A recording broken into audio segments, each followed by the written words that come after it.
Bapak Ibu lan sedherek-sedherek sedaya ingkang dipun rahmati Allah. Monggo kita bika pepanggihan sonten menika kanthi maos basmalah sesarengan. Bismillahirrahmanirrahim. Baik, kita lanjutkan kitab Bulughul Maram sampai hadis nomor 571. Ya, 571 berbunyi wa an Jabir, dari sahabat Jabir radhiyallahu anhu qala, Jabir menceritakan qala Rasulullah SAW bersabda, idza kaffana ahadukum akhahu, kalau kalian mengkafani saudaranya, atau apabila salah seorang dari kalian mengkafani jenazah saudaranya atau temannya, fal yuhsin kafanahu, hendaklah dia membaguskan mengkafaninya itu dengan bagus, dengan baik.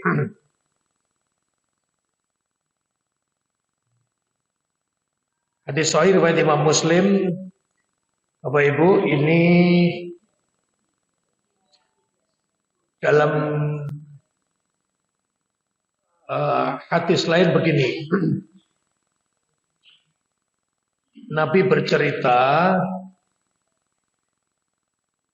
bahwa salah seorang sahabat beliau wafat, meninggal. Kemudian dikafani, kain kafannya itu tidak cukup. Yen nggon sirah wis pas, sikile ketok, kira-kira begitu. Terus ditarik yen pas nggon sikil iso pas, sirahe sing ketok. Begitu. Nah, kemudian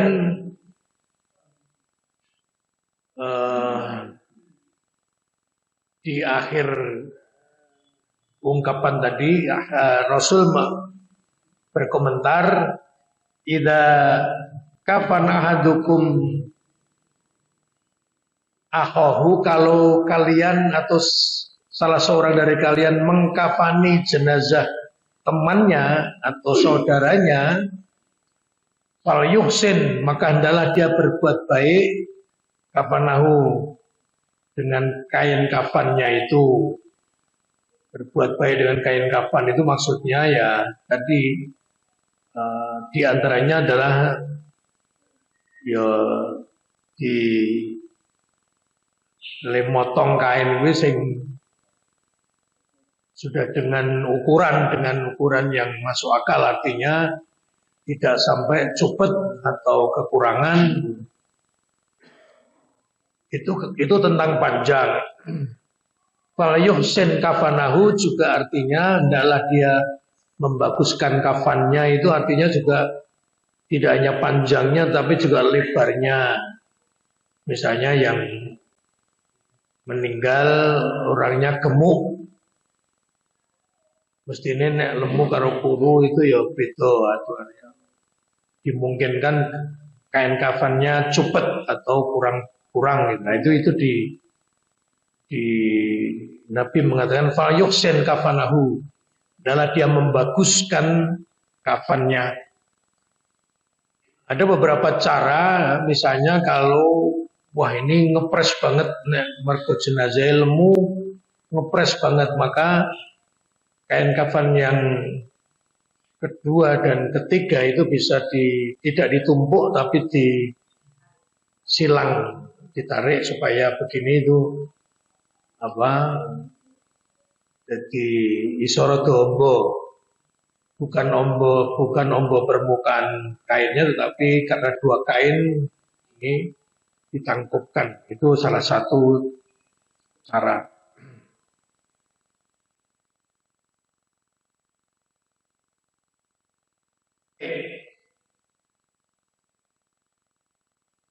Ya ini memang saran ada saran bahwa setiap kelompok umat Islam, misalnya masjid, itu nyiapke kain kafan. Syukur bisa 2 kain kafan atau minimal 1, tapi komplit, tidak hanya kain tok, tetapi juga semua ubur rampe untuk ngrukti jenazah. Jadi sawaya-waya ada jamaah yang meninggal, tinggal ditelepon atau didodok, ditelepon sing nggawa kunci maksudnya, kemudian minta ini tentu nanti dibuat aturan yang ganti ongkos supaya iso tinggo tuku meneh gitu. Kecuali keluarga yang sangat miskin, nah itu digratiskan. Itu saya kira itu baik. Jadi membeli kain kafan 1 set itu bukan pada waktu ada orang meninggal. Kalau ada pada waktu orang meninggal, ya nek matine iso wawan, nek matine bengi liar dodok-dodok toko tokone sapa gitu. Jadi ini ada ya sedia payung sebelum hujan, sedia kain kafan sebelum ada yang mati, itu salah satu pelayanan untuk jamaah. Dan ya tidak perlu takut. Kon tuku kain kafan, aku nek sing kon tuku kowe wae. Jare yen tuku mbok kudu nganggo, lho ya nganggo. Malah sing wedi-wedi sok didhisikke malah. Jadi ya artinya itu hanya guyon, tetapi semua sudah ditakdirkan oleh Allah, ajalnya, lahirnya, maka tidak perlu takut. Ini dengan harapan ini khidmatul ummah, artinya melayani umat. Masjid itu untuk melayani umat, sehingga senang umat itu jamaah wah ayem. Jadi jamaah masjid kene seneng mergo diperhatikan banyak kebutuhannya, diantaranya yang mati wis garek dodok, kain kafane wis siap.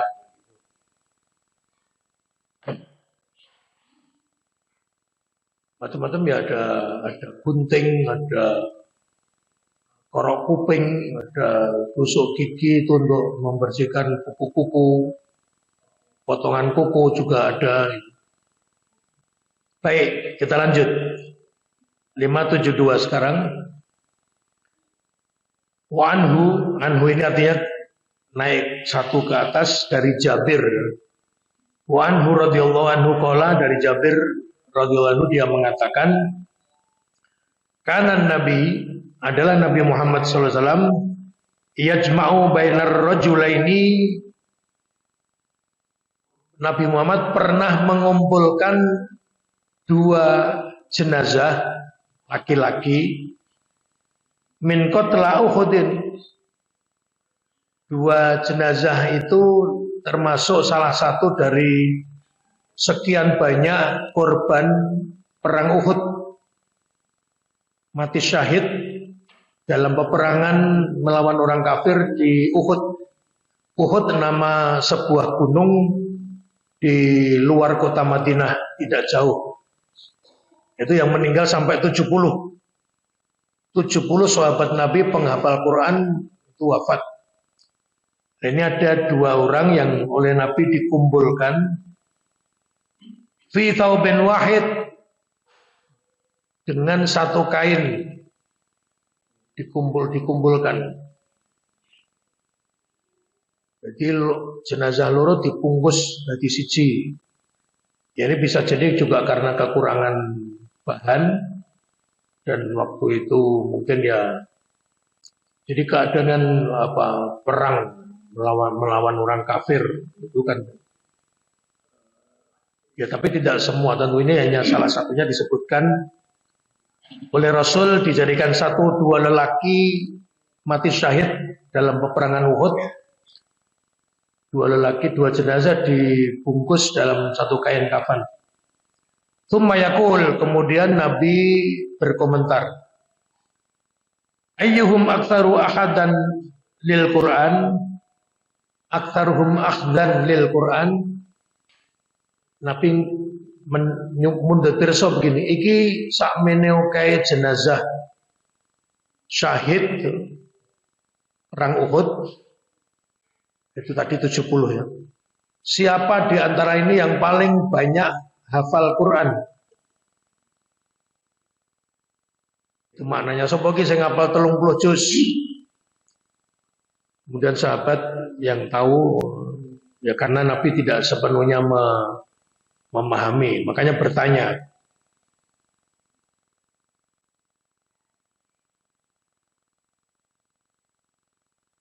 Yuqaddimuhu ila fil lahadi, dengan maksud Nabi bertanya sapa sing paling oke hafalannya Quran dari sekian ini, sing paling oke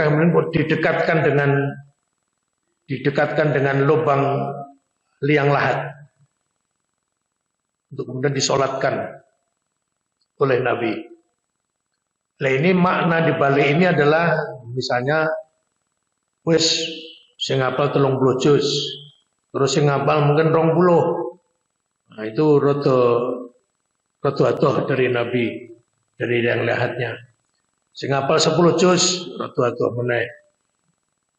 Sing hafal 5 juz rada atuh 1 juz.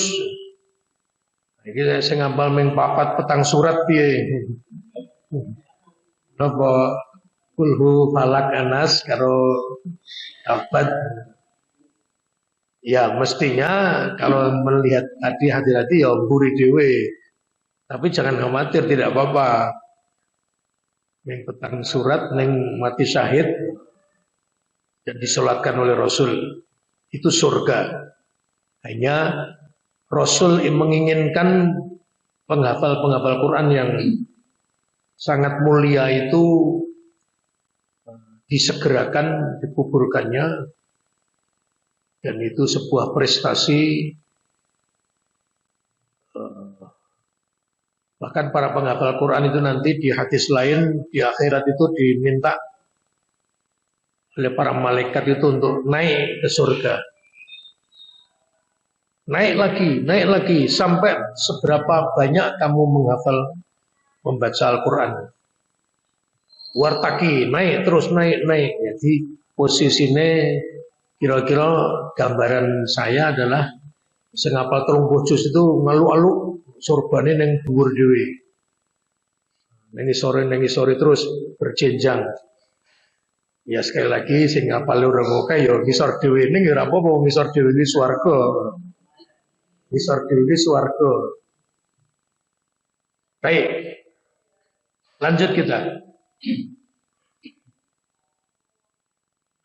Walam yugas talu, mereka para syahid korban perang Uhud tidak dimandikan. Jadi berdarah-darah itu semuanya dikubur, tidak dibersihkan, tidak dimandikan. Walam yusolla, dan juga tidak disolatkan alaihim, untuk mereka. Rawahul Bukhari, hadis sahih riwayat Imam Bukhari. Jadi begitu hebatnya posisi mati syahid dalam peperangan ya, itu tidak dimandikan dan tidak disolatkan. Mereka ya begitu inginnya Allah seperti itu dan disampaikan kepada Rasul dan Nabi ngajari seperti itu. Mungkin ada yang bertanya lah, kira-kira ada mengapa? Ya karena dia mati syahid dalam peperangan membela agama Islam. Apalagi waktu itu bersama Rasulullah. Memang ada hadis lain, syahid itu ada beberapa tingkatan-tingkatan. Yang paling tinggi yaitu membela agama Allah dan mati dalam peperangan. Nah, di antara yang disebutkan oleh Rasul mati syahid yang lain adalah wanita yang melahirkan. Karena melahirkan dia meninggal bukan dalam peperangan tapi dikelompokkan sebagai kelompok syahid. Dia berjuang demi anak. Ada kalanya anaknya hidup, ibunya mati. atau kadang-kadangnya dua-duanya meninggal. Ya, ini benar. Ada juga yang mati karena terbakar, karena tenggelam, macam-macam ada banyak. Tapi yang tidak dimandikan dan tidak disolatkan hanya syahid dalam peperangan ini. Jadi kalau ada wanita yang meninggal karena melahirkan ya tetap biasa. Dia dikelompokkan syahid oleh Rasul, tapi praktek kita dalam ngurukti jenazah ya sama, dimandikan, dikafani, kemudian disolatkan dan dikuburkan. Walaupun dia syahid. Baik, berikutnya Wa Ali radhiyallahu anhu qala, dari sahabat Ali bin Abi Thalib radhiyallahu anhu, Ali mengatakan, Sami'tun nabiyya, aku pernah mendengar Nabi Muhammad SAW yakul, Nabi ngendika bersabda, la tughalau fil kafani, jangan berlebihan dalam mengkafani jenazah. Berlebihan itu dalam mengkafani itu, kain kafane jangan berlebihan. Mbuh dawane, mbuh cacahe jumlahnya. Fa innahu, sesungguhnya kain kafan itu yuslabu syari'an, dia akan cepat hancur, cepat rusak. Rawahu Abu Dawud. Jadi wajar saja. Wajar itu berapa? Dulu sudah kita sampaikan 3 helai sampai 5 helai. Atau kondisional, jumlahnya ganjil.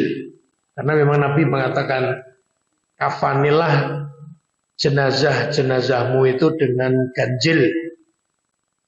Yang ganjil ki ojo siji. Dan Nabi mengatakan 3, Nabi tidak mengatakan 1. Kafanilah dengan ganjil 3 atau 5.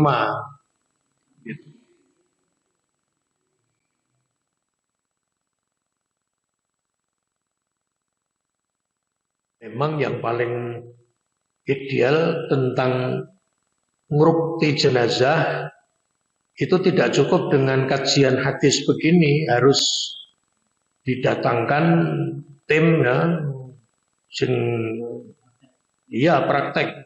Misalnya panggil telepon PKU atau RSIA, PKU mana saja ada, untuk datang tanggal sekian, jam sekian, untuk praktek memandikan, mengkafani jenazah putra putri. Itu bagaimana, ini penting. Kemudian pada waktu dihadirkan tim praktek itu, nanti mestinya ditunjuk, misalnya 5 orang ibu-ibu, 5 orang bapak-bapak, untuk maju langsung praktek tadi. Karena hanya melihat tidak cukup. Melihat, bertanya, dan ini yang penting. Melihat, bertanya, dan kemudian langsung turun di lapangan. Ini nggak rasa nunggu wong mati, Pak, itu pakai boneka, biasanya pakai boneka-bonekaan gitu untuk pengganti jenazahnya, ya, itu. Walaupun nanti tidak sama, nek boneka kan dilungguhke diwalik, apa-apake meneng wae, nek tur ya cilik, nek wong mestinya ada. Tapi lumayan secara urutan-urutannya sudah paham, dan bagaimana seharusnya dan apa yang seharusnya tidak dilakukan. Apa yang harus dilakukan dan apa yang tidak seharusnya dilakukan. Itu perlu praktek. Baik. Berikutnya 574. Wan Aisyah, dari sahabat Aisyah radhiyallahu anha, annan nabiyya, bahwasanya Nabi Muhammad SAW qala laha, Nabi nate ngendika karo Aisyah, istrinya, istri yang paling muda. Lau muti Aisyah yen kowe mati qabli sadurunge aku lagosal tuki aku pasti akan memandikan kamu. Yen kowe mati luwih dhisik Aisyah, aku bakal nyuceni nedusi awakmu. Al-Hadits. Ini janjinya Nabi. Tapi janji itu kebetulan tidak dipenuhi karena Nabi meninggal duluan. Rawahu Ahmad wa Ibnu Majah wa Sahih Ibnu Hibban. Disahihkan oleh Ibnu Hibban. Dari hadis ini maknanya bahwa suami istri boleh saling memandikan kalau salah satu meninggal.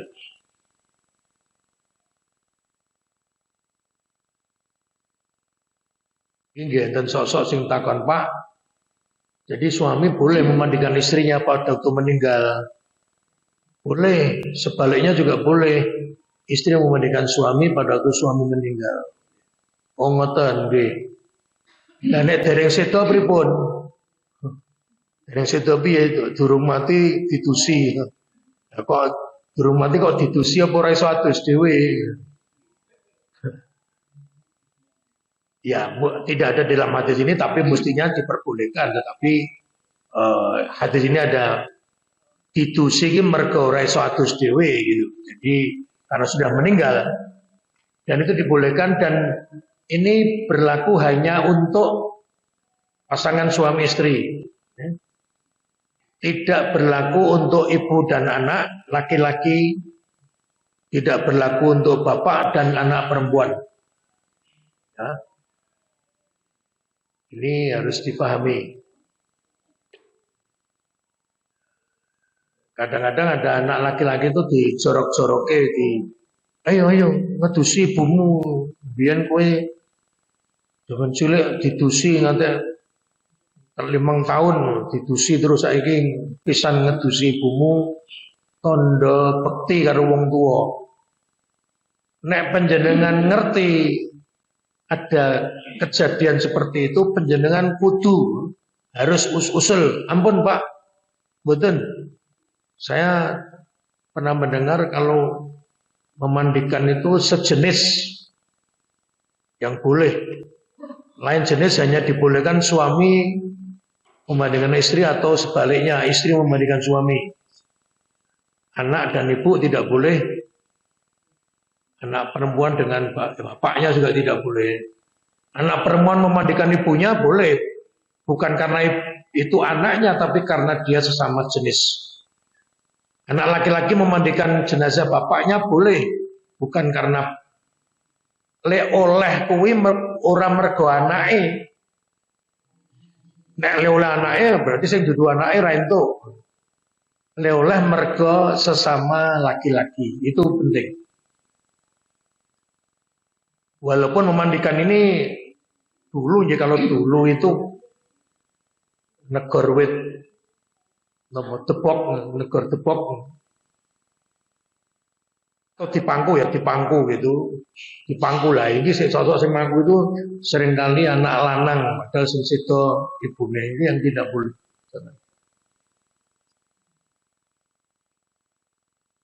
Nah, sekarang sudah banyak sistem pakai tempat tidur.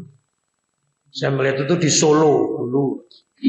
Jadi tinggal telepon datang, nanti tinggal ya ngasih uang ya seikhlasnya begitu memandikan. Dia sudah punya tim. Waktu itu saya belum tahu caranya tempat tidur ki piye bentuke. Saya belajarnya di Solo. Karena saya orang Solo. Saya lihat itu ternyata hanya simple. Tempat tidur dari besi, semua dari besi. Bawahnya itu pakai plat gitu, gon geger itu pakai plat. Dan gon pas geger itu menurun gini. Jadi bentuknya kayak gini, platnya ini. Jenazahnya di tengah. Ginilah. Platnya itu luwih dhuwur sing tengen karo kiwa. Gon tengah, gon geger itu cekung ya rendah. Terus ada bolongan. Bolongan itu diberi drat. Nanti drat di bawah itu dihubungkan dengan selang pembuangan tapi yang besar, sehingga dengan demikian tempat tidur seperti ini bisa dibawa ke kamar tidur. Jadi ngedusi jenazah yang jero kamar boleh, karena tidak ada air yang tumpah, karena semuanya pakai aliran saluran.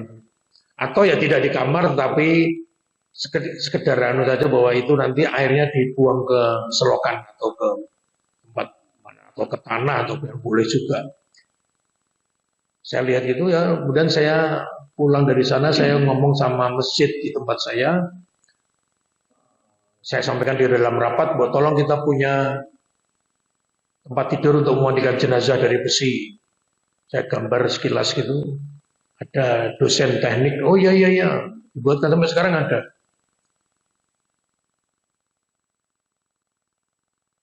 Itu ringkes, hanya diberi semacam reng atau usuk gitu, atau dari besi supaya jenazahnya kan tadi dibuat tidak lurus gini, tapi saya kira itu bagus. Kita dengan belajar, itu saya belajar dari di Solo. Baik, lanjut kita. 575. Wa Asma binti Umais radhiyallahu anha anna Fatimah radhiyallahu anha ausat. Asma bercerita bahwa Fatimah ini putri Rasulullah, anaknya Rasulullah, Fatimah binti Rasulullah. Ausat, dia waktu hidup pernah berwasiat. Apa wasiatnya? Ayyuwassalaha aliyun, agar nanti kalau dia wafat, meninggal, Fatimah ini berwasiat, goyan aku mati, tak jaluk Ali bojoku sing bakal ngedusi aku. Nah, ini namanya wasiat itu sebelum mati dia, sebelum meninggal, Fatimah putrinya Rasulullah ini ya curhat atau mengatakan, so yen aku mati, aku kepingin sing ngedusi aku ini Mas Ali bin Abi Thalib, suaminya. Ini dibolehkan. Penyanyi ya kena nulis wasiat atau ngomong karo garwane, sok ben yen aku mati Bu, ngedusi kowe ya. Kemudian nganti setahun urung mati, piye Pak urung mati? Ya ora apa-apa yang mati. Saling berwasiat. Yaitu menurut saya begitu indah wasiat itu. 576 sekarang. Wa an Buraidah radhiyallahu anhu fi qissatil ghamidiyah allati amara nabiyyu bi rajmiha fi zina. Ngaten. Ini dari Buraidah radhiyallahu anhu, dia mengatakan, bercerita tentang kisah ada seorang wanita dari suku Ghamidiyah, dari kabilah atau dari suku, namanya suku Ghamidiyah. Ada perempuan waktu zaman Nabi ini, itu dia lapor kepada Rasulullah. Jadi dia lapor, Nabi, saya berzina. Jadi ada seorang perempuan berzina. Jenenge berzina itu hubungan dengan selain suaminya, atau ya kita nggak tahu ya apakah dia bersuami atau tidak. Itu pokoknya dia berzina. Kemudian disebutkan ya, Nabi waktu itu hadisnya panjang. Nabi berusaha, dalam hadis tadi, Nabi berusaha membelokkan pembicaraan.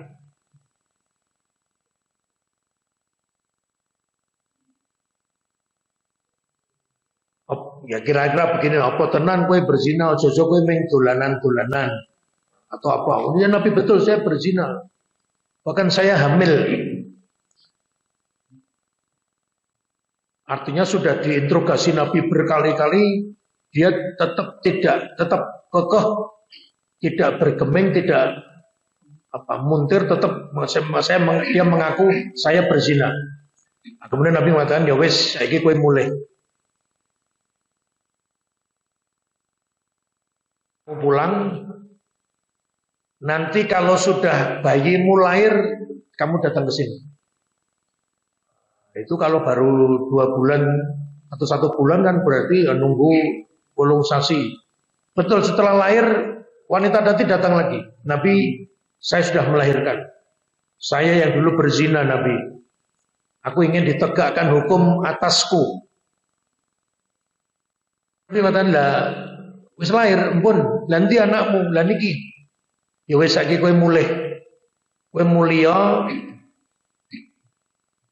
disusoni saya anake. Nek kowe wis cukup menyusui anakmu, carilah orang yang bisa merawat anakmu. Wah, pulang.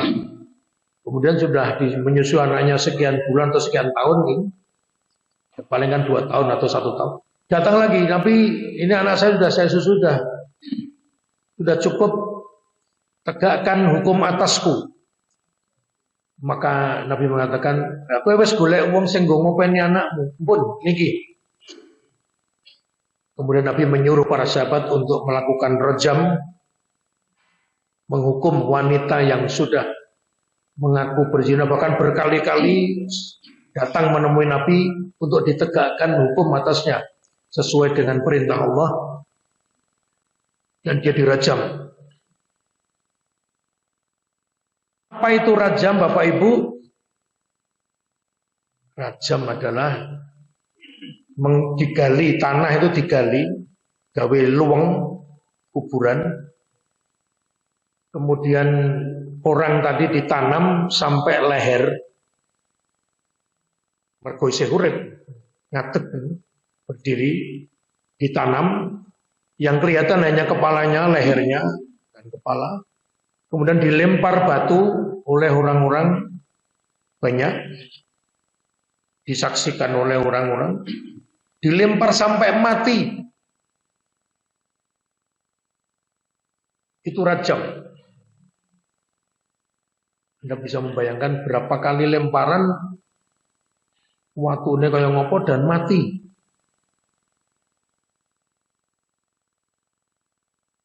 Hukuman rajam adalah diberlakukan untuk muhson. Muhson itu orang yang sudah nikah, berzina, laki-laki atau perempuan, maka dia dirajam, dibunuh, tapi cara membunuhnya seperti itu. Lah, ini di sini disebutkan dalam hadis, ya, disebutkan dalam hadis 576. Ini wanita dari Ghamidiyah, amara Nabi biradmiha, di mana Nabi memerintahkan para sahabat untuk merajam dia. Fizzina, dalam kasus dia berzina, bukan dilaporkan oleh orang, kalau sekarang oleh polisi bukan, tapi pelakunya ngaku sendiri. Karena kalau laporan gitu, Pak, saya melihat dia berzina. Maka kalau dalam Islam tidak bisa diterima neming muningun. Sopo saksine, saksine pulo. Demi Allah saya melihat dengan mata kepala. Nah, selain kowe sopo, mboten enten kula saksine. Misalnya ya, suami menyaksikan istrinya berzina. Misalnya, kula ngerti dhewe niku bojo kula, dia berzina dengan orang lain. Maka dalam hukum Islam tidak bisa seperti ini diterima saksi itu. Kecuali dia bisa mendatangkan 4 orang saksi yang 4-4-nya ini melihat betul orang yang berzina. Lagi telu, wong telu nonton, oke berzina, ayo lapor. Golek kanca sijine lagi golek, sing zina wis rampung. Bareng tekan kono kalau ditutupi wah wis rampung ora iso. Quran ini 4 harus mendatangkan saksi 4 dan 4-4-nya melihat. Nah, ini kasus ini dan kasus yang tadi ya, perzinahan yang dilaporkan orang disaksikan oleh 4 saksi itu belum pernah terjadi dalam masa hidup Rasulullah. Begitu hebatnya Allah membuat peraturan itu. Nah, mungkin begini logika normal kita manusia. Lah nek sing meruh wong siji tok bojone misalnya. Yakin betul apa ora entuk dienggo saksi, tidak bisa. Quran itu Allah. Lah terus sing zina kuwi apa terus ora dosa yang ora ditampa saksine? Bukan begitu. Untuk dirajam tadi loh. Untuk dibunuh, ditandur ngantek ketok sirai tok, tele-tele dibalangi waktu sampai mati. Ini kasus itu hanya bisa dengan 4 saksi. Kalau tidak bisa. Adapun saksi orang yang berzina berhubungan suami istri dengan orang lain tanpa ikatan nikah, bukan istrinya, bukan suaminya, maka tentu ini adalah dosa besar. Itu nanti urusan Allah di akhirat. Tapi urusan dunia kita sesama manusia tidak boleh menjatuhkan hukuman rajam kecuali ada 4 saksi yang semuanya melihat.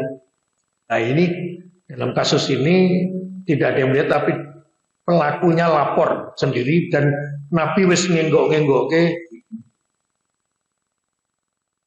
Oh ya, ngenggok-ngenggok itu maksudnya ojo-ojo kamu bukan zina, tapi tidak, Nabi saya berzina, bahkan saya sampai hamil. Baru Nabi menerapkan setelah prosesnya panjang. Bayinya dilahirkan, kemudian diberi ASI sampai secukupnya, kemudian isi golek wong sing ngarep ngopeni bayi ini, baru setelah proses itu semua dilakukan dihukum rajam. Lah, kemudian dikatakan di sini hadisnya kembali ya. Tsumma amara biha fasulli 'alaiha wa dufinat. Kemudian Nabi kasus tadi wanita yang berzina sudah prosesnya panjang tadi sudah, baru dirajam. Nabi menyuruh para sahabat untuk merajam mati sampai wanita tadi mati. Kemudian Nabi menyuruh untuk mensolatkan solatno jenazah iki. Wa dufinat, kemudian Nabi memerintahkan untuk dikubur.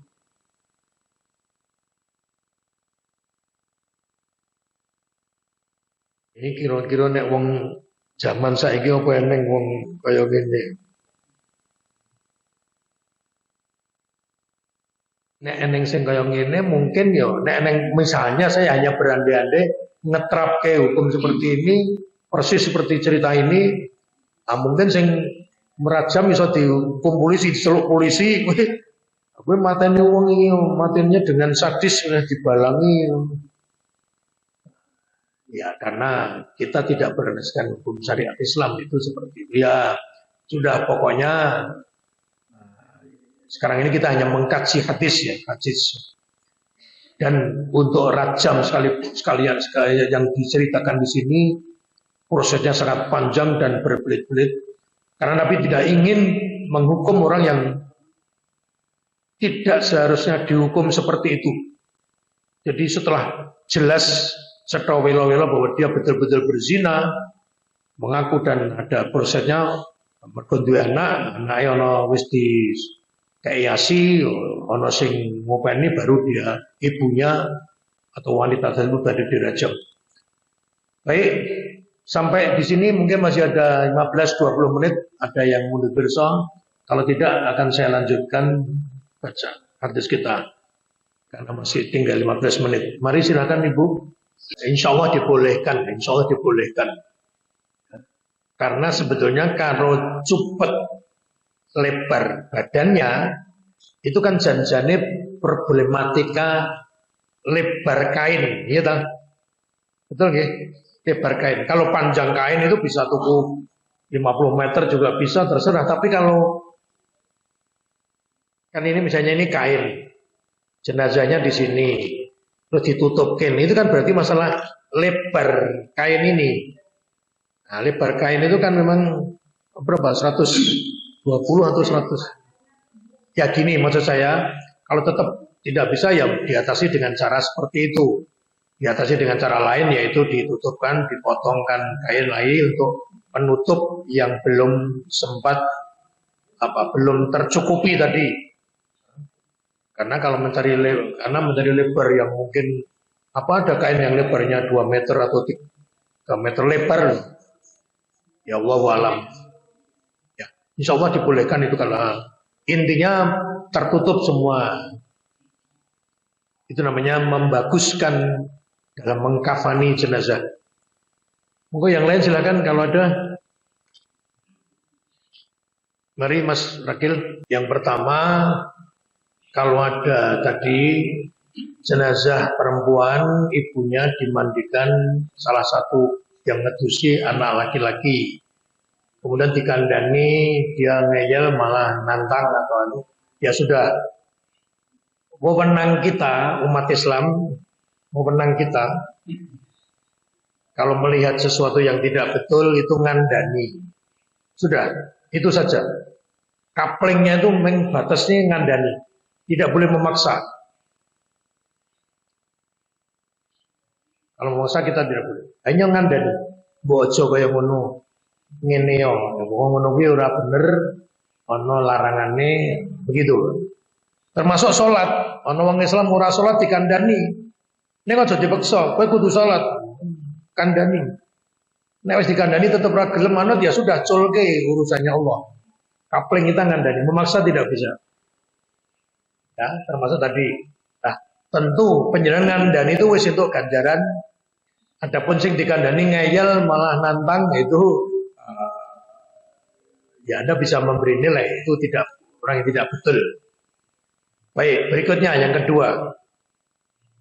Mengubur jenazah langsung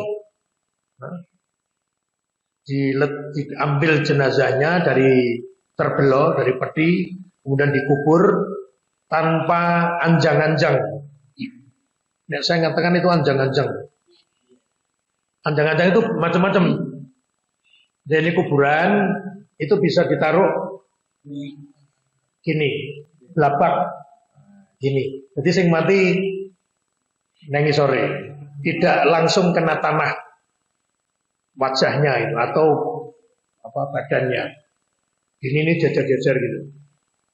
Ada lagi kalau di Kuwait ya, di Arab itu kuburan tuh gini, sekon dhuwur nggih medunnya nih. Kemudian menggok ini. Di beberapa negara Arab tidak semua menggok gini, nah jenazahnya langsung sekon dhuwur leboke gini, dileboke ning nggon kaya ya ruangan gini. Jadi ditonton sekon dhuwur ora ketok. Ya. Ada lagi kalau yang kemarin saya memakamkan jenazah di Mekah itu ya lurus begini biasa kotak kayak kamar gitu kayak gini nih persegi hanya ukurannya kecil orangnya disendek gini ini ada ya ada tembok gitu kemudian saya tanya piye sendeknya geger itu sendeknya sudah menghadap sana ya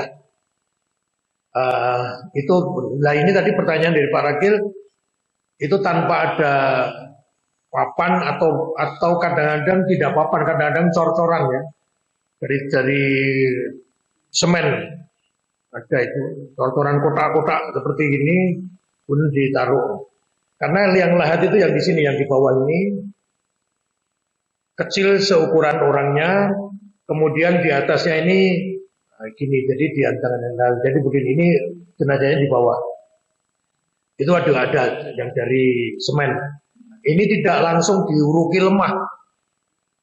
Tentang itu sebetulnya saya tidak tahu. Saya belum pernah membaca hadis. Apa itu orang langsung disok ke lemah itu. Ya, saya belum pernah tahu. Ini hanya masalah segi rasa kemanusiaan saja. Ya, masalah rasa kemanusiaan. Ya jadi langsung diuruki lemah tapi diberi tadi anjang-anjang papan begini miring atau begini boleh macam-macam. Jadi yang tetap yang meninggal tidak terkena langsung. Yang terkena langsung tanah itu makanya kadang-kadang kucirnya ini dibuka, apa tali pocongnya itu dibuka, kemudian bagian pipi itu dibuka, pipi yang kanan ya, karena tangan kanannya di bawah, pipi kanan itu ditempelkan di tanah. Itu sebetulnya hanya dari ayat Al-Quran, minha khalaqnakum wa minha nu'idukum taratan ukhra.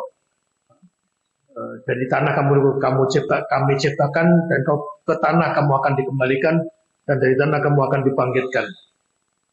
Ini ya pakai bahkan beberapa jenazah yang maaf ya misalnya karena penyakit atau karena apa agak rusak jenazah maka dia dimasukkan ke dalam peti dan itu boleh.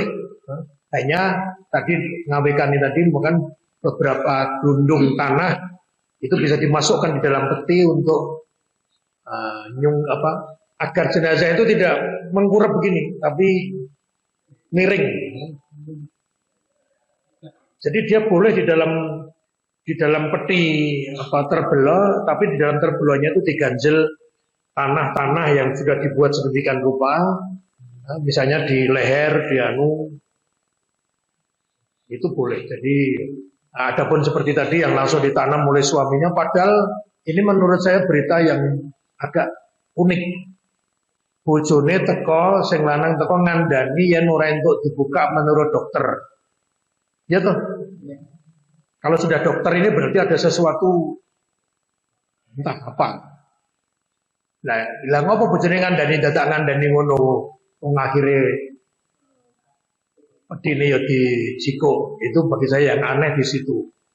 Atau mungkin dia dalam kebimbangan bar muni ngono wis ora usah mikir dokter-dokteran pokoknya ya Allah alam itu saya kira ada sesuatu yang perlu diklarifikasi mengapa begitu. Ya. Jadi hanya masalah ngonroso saja bahwa itu tidak langsung ditimbun tanah, tetapi diberi sesuatu. Walaupun nanti sesuatu ini setelah 3 bulan, mungkin 5 bulan, apalagi banjir kalau macam ya ini rusak. Kalau ini dari kayu, dia juga akan rusak. Dan ya nanti toh akhirnya semuanya akan bersatu dengan tanah dan tidak ada setelah 50 tahun ya ini sudah jadi tanah. Allah alam. Nah, kemudian yang terakhir tadi pertanyaannya, oh ya meraung-raung itu termasuk niyahah ya. Ini yang tidak boleh. Dalam Islam tidak boleh. Menangis yang berlebihan sampai tadi yang kuburan di kamplok. Itu juga termasuk menurut saya itu suatu sikap yang berlebihan. Menangis boleh, bersedih boleh, tetapi sewajarnya. Saya kira kalau sampai melu nang kuburan nangis gedruk-gedruk kuburannya di kamplok, nah itu terlalu keterlaluan dan ini dilarang. Pertanyaan adalah misalnya itu tadi anaknya ya yang nangis, ibumu kuwi ndeke sapa? Kowe kuwi ya ndeke sapa? Maka kalimat tarjih bukan tarjih ya, tarjih itu adalah inna lillahi wa inna ilaihi rajiun. Itu Quran. Sesungguhnya kami milik Allah dan kita akan kembali kepada Allah. Yang sering bahasa Jawa yang sering kita dapati sampun kapundhut dening Allah. Jadi sudah diambil oleh Allah. Karena yang milik yang punya Allah. Nah, kita ini ketitipan. Saya kira itu jadi itu menunjukkan keikhlasan walaupun di dalam keikhlasan itu ya ana tatu atine mergo bojone mati, ibune mati. Saya kira gitu ini dibutuhkan ya kesabaran. Monggo putusan. Apakah ada tuntunan dari Nabi sajadah untuk sholat dilempit separuh? Boleh tidak? Ya, gini. Dari Arafah bilang apa? Orang yang kok dilempit gitu. Oh, nah, tolong nanti saya diberitahu Arafah siapa yang ngomong kayak gitu. Gini, sajadah dalam sholat itu mau sholat atau mau menyimpan di lemari. Oh ya, mau sholat tidak. Nah, gini, kalau saya malah justru sajadah panjenengan yang sholat jamaah nganggo sajadah ombo itu tidak bagus. Seharusnya Anda lipat ben ora ombo karena apa? Soft panjenengan kok ora iso rapet. Karena orang cenderung wegah ngidak sajadah panjenengan. Umpamane gelem ya sing duwe sajadah urung tentu entuk. Nah, ini yang tidak bagus itu. Sajadah yang lebar-lebar itu tidak baik. Monggo legane luwih larang. Mesti. Jadi kalau saya malah justru dilipat. Atau kalau tidak dilipat, minta sebelum sholat, minta kanan kiri kita untuk merapat, ngidak sajadah kita. Betul orang mriki. Panjenengan mepet pulau. Nah gitu. Boleh, intinya boleh. Bahkan lebih baik kalau memang dengan yang ora dilempet marai sofe ora raket, ora mepet, itu malah tidak baik. Sofnya tidak sempurna. Betul. Wonten sanesipun silakan rasa jawel nek wis takbir. Gini. Sebetulnya tidak usah jawel ya. Panjenengan neng tengene jejer tengene itu sudah berarti panjenengan makmum. Ini ya saya ngerti. Yang sing salah tadi mudeng. Jawel boleh tapi jangan keras-keras malah jadi ora dadi karepe, pelan-pelan saja dipegang, kemudian langsung dijajari sholat.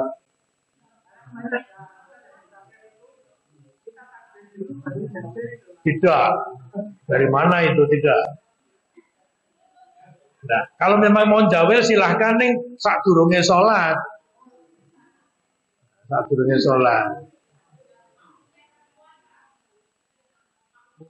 Makmum perempuan rasa jawel. Ya sudah berdiri di belakangnya. Tidak usah. Oke. Ya sudah. Jadi gitu ya. Monggo wonten tadi siapa? Nggih. Sebentar ini saya tambahkan. Kadang-kadang memang orang sholat sendiri, Allahu Akbar, kita datang setelah 1 menit mungkin atau setengah menit, kita mau jamaah, dia tidak suka. Alasannya saya pernah mengetahui tidak suka itu karena dia sekarang sedang sholat ba'diyah, sholat sunat setelah duhur, misalnya ya, sholat duhur, dia pun rampung jamaah, dia sholat sunat. Ada orang baru wudu, kemudian masuk jawil tadi, nah, jawil dong, dan di jawil genti, ngai kode nyetop ini, tangannya gini. Sing dijawel ora mudeng. Sing di stop meneng wae ning jajare tetap sholat. Imame memberi kode 2 kali ngene. Karepe kon bubar. Sing jajare tetap meneng wae, bubar ini sing imame malam bubar ganti nggon. Nah ini mergo jual jawel tadi ini. Mestinya tidak apa-apa penjenengan sholat sunat. Misalnya ya, ba'diyah duhur, sholat sunat, ada orang yang makmum menjalankan sholat duhur, betul apa-apa, menang dan sah. Imamnya sholat sunat, makmumnya sholat duhur, betul apa-apa sah. Kemudian imamnya salam, penjenengan sholat duhur nambahi. Ya, ini ya jenenge wong ora kabeh padha, reno-reno tapi ngai padha ping pindho ngene iki. Tetep nang jajare ora pindah-pindah. Dia sing bubar pindah nggon salat dhewe. Ditanya setelah itu karena apa? Dosa kula niku salat sunat kok. Panjenengan mah makmum. Pun kula kai tondo mah ora mudeng. Kai tondo ping pindho tetep ora mudeng kula sing pindah. Begitu. Nah ini karena tidak paham ya. Mestinya biasa saja jawel atau kalaupun tidak panjenengan sholat apapun. Kok ora dijawel ana dene jajare pun ben mawon. Padha-padha lanang ini pun terus ke. Jadi karena dia memang minta mau berjamaah. Jadi gini, sering itu jenazah dimasukkan dalam peti dari rumah, digawa ning kuburan. Sampai di kuburan jenazah dikeluarkan, kemudian dimasukkan ke dalam liang lahat, gitu. Baru niku petine dilebokke, bahkan ada yang dirusak, dilebokke, dipurupke gini ben jenazahnya ora langsung kena lemah. Itu sama dengan fungsinya sama dengan ini tadi apa anjang-anjang tadi. Boleh. Hanya bentuknya begini boleh. Bahkan ini dari semen juga boleh, nggak apa-apa. Ada beli itu semen beli. Silakan. Jadi itu hanya sekaligus itu juga rasa iman-iman pedine baik ya apa dikubur. Saya kira itu mungkin yang bisa saya sampaikan Bapak Ibu. Semoga ada manfaatnya. Dari saya ini jam 5.06 jam saya. Semoga bermanfaat dan mari kita beragama dengan ilmu. Beragama dengan ilmu. Dan ilmu itu ada di buku, ada di para ustadz, ada para kiai, para ulama. Nah itu mari kita berusaha hidup kita ini kita isi dengan kebaikan. Kalaupun toh wingi-wingi kemarin-kemarin ada yang keliru langkah kita, amal-amalan kita, ya semoga Allah benarkan lewat kalau kita mengkaji seperti ini kajian-kajian saling mengingatkan itu semoga ada manfaatnya. Matur nuwun, kita tutup dengan kafaratul majlis. Subhanakallahumma wa bihamdika asyhadu an la ilaha illa anta astaghfiruka wa atubu ilaik. Matur nuwun.